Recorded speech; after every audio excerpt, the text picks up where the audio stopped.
Si tu es maman d'ado et que tu as l'impression qu'il ne t'écoute que quand tu cries ou que tu menaces de le punir, regarde bien cette vidéo. Parce que je sais exactement ce que tu vis, tu connais l'éducation positive, tu as lu des livres, écouté des podcasts, peut-être assisté à des formations, mais en fait dans la vraie vie, dès qu'il te parle mal ou qu'il te tient tête, la peur prend le dessus. La peur de te faire marcher dessus ou la peur d'en faire un enfant roi ou irrespectueux. Alors sous le stress et l'épuisement, tu reviens aux méthodes anciennes, aux punitions et tu culpabilises après. Je suis Clarence, coach et formatrice en intelligence émotionnelle et en communication certifiée à l'approche de Thomas Gordon. C'est exactement ce que traversait Sophie, une maman que j'ai accompagnée récemment. En fait, elle pensait devoir choisir entre laxiste ou autoritaire. En travaillant ensemble, maintenant, elle pose un cadre, elle sait repérer et connaître et mettre des mots sur ses besoins. Et maintenant, elle pose son cadre et elle se fait respecter sans jamais avoir besoin de punir ni rentrer dans le rapport de force. Dans cette vidéo, je te montre précisément comment obtenir ce même résultat chez toi. Et si tu sens que, en fait, la situation t'échappe et ou qu'on fasse un point ensemble, tu as le lien dans la description ci-dessous. Allez, c'est parti. La première chose à comprendre, c'est que la punition ne crée pas l'autorité. En fait, la punition, elle va créer de la résistance. Thomas Gordon l'explique super bien dans son livre « Éduquer sans punir ». Quand tu punis, tu utilises ton pouvoir et tu dis à ton enfant « je suis plus forte que toi et donc tu dois m'obéir ». Le problème avec nos ados, c'est qu'en fait, ils grandissent et qu'ils n'ont plus peur de nous et qu'en plus, ils ont moins besoin de nous. Et du coup, quand la peur disparaît, ton pouvoir aussi disparaît. Il ne reste plus que le rapport de force et épuisant ce rapport de force. On est bien d'accord. Je pense à cette maman, Valérie, qui confisquait systématiquement le téléphone à sa fille de 16 ans quand elle lui répondait mal. Et au début, ça marchait. Et puis un jour, sa fille l'a regardé droit dans les yeux et lui a dit « vas-y, prends-le, de toute façon, je m'en fous. » Elle avait tiré sa dernière cartouche.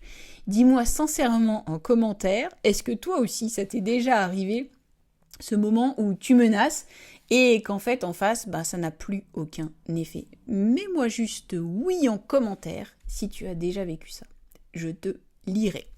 En arrêtant d'utiliser la punition comme levier, tu arrêtes de t'épuiser à faire le gendarme et tu ne mets plus jamais dans cette position d'impuissance. Tu ne te mets plus jamais dans cette position d'impuissance face à ton ado.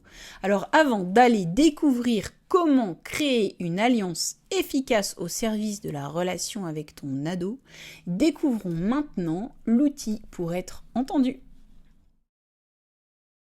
Pour te faire respecter sans crier, l'idée est d'arrêter de lui parler de lui, de ses défauts, de ce qui fait mal, pour commencer à parler de toi et de tes besoin. On a le réflexe de dire « t'es insupportable, tu rends jamais, tu manques de respect ». Jacques Salomé appelle ça le message tu qui tue. Dès que ton ado entend le tu, bip bip, il se met en mode alerte et prépare déjà sa contre-attaque. L'alternative, c'est le message je, dire ce que tu ressens sans l'accuser. Prenons l'exemple classique du rangement. Au lieu d'hurler « c'est une porcherie le salon !» Essaye simplement ceci.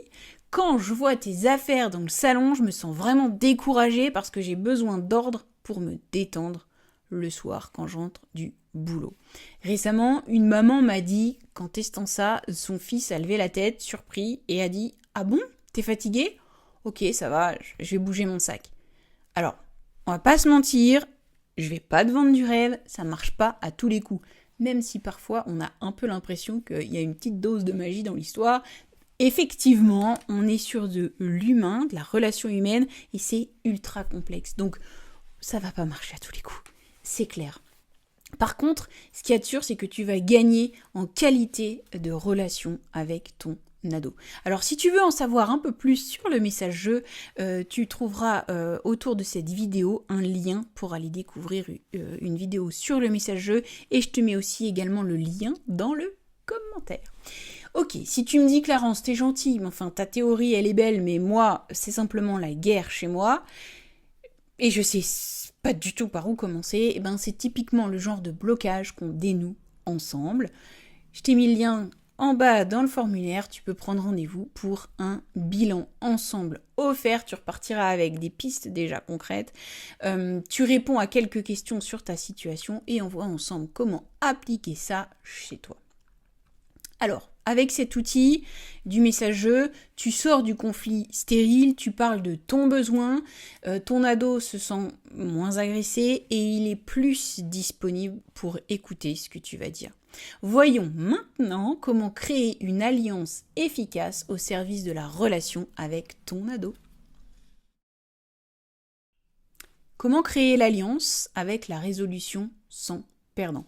Une règle, en fait, elle va être vraiment respectée par un ado que s'il a participé à sa construction. C'est souvent là qu'on a peur d'être laxiste. Mais en fait, éduquer sans punir, c'est pas laisser tout faire, c'est refuser le modèle gagnant-perdant ou perdant-gagnant, ce fameux rapport de force qui nous épuise tous. La méthode Gordon propose la résolution de conflits sans perdant. Alors c'est quoi ? On s'assoit, on pose le problème, les besoins de chacun et on cherche ensemble une ou plusieurs solutions qui satisfont les besoins de chacun. Les besoins du parent et les besoins de l'enfant. J'ai accompagné un couple qui se battait tous les soirs avec l'heure du coucher avec leur fils de 14 ans. Ils imposaient 21h30. Il voulait 23h, guerre absolument totale et rapport de force stérile. En utilisant l'approche et les 6 étapes de Thomas Gordon, ils ont découvert qu'en fait que le besoin de leur fils n'était pas de se coucher tard, mais de parler à ses copains en ligne. Le besoin des parents, eux, était qu'il ait, en l'occurrence, son quota d'heures pour qu'il soit en forme le lendemain. Ils ont trouvé une solution ensemble. Ok pour 22h30, mais écran éteint à 21h30. L'ado a respecté la règle parce qu'il l'avait validée lui-même. Tu passes de gardienne de prison à partenaire. Ton ado respecte les règles à partir du moment où il a fait partie intégrante de la prise de décision. Il ne respecte pas les règles par peur de la sanction, mais par respect pour l'accord que vous avez passé ensemble. Et c'est ça le vrai respect. Et quel passeport pour la vie. Tu l'auras compris, se faire respecter, ce n'est pas soumettre l'autre ou ne pas se soumettre à l'autre, c'est construire une alliance dans le respect des besoins de chacun. Alors je sais ce que tu vas peut-être penser, c'est bien beau Clarence, mais quand il me parle mal, là, tout de suite je réagis comment ? Quand tu sens la mayonnaise ou la tension, la moutarde qui te monte au nez, je t'invite à regarder la vidéo autour aussi de cet écran pour te donner des pistes concrètes, des outils, des impulsions pour arriver à réguler ton émotion et à faire baisser la pression pour rester au cœur du lien tout en respectant tes propres besoins et aussi celui de ton ado.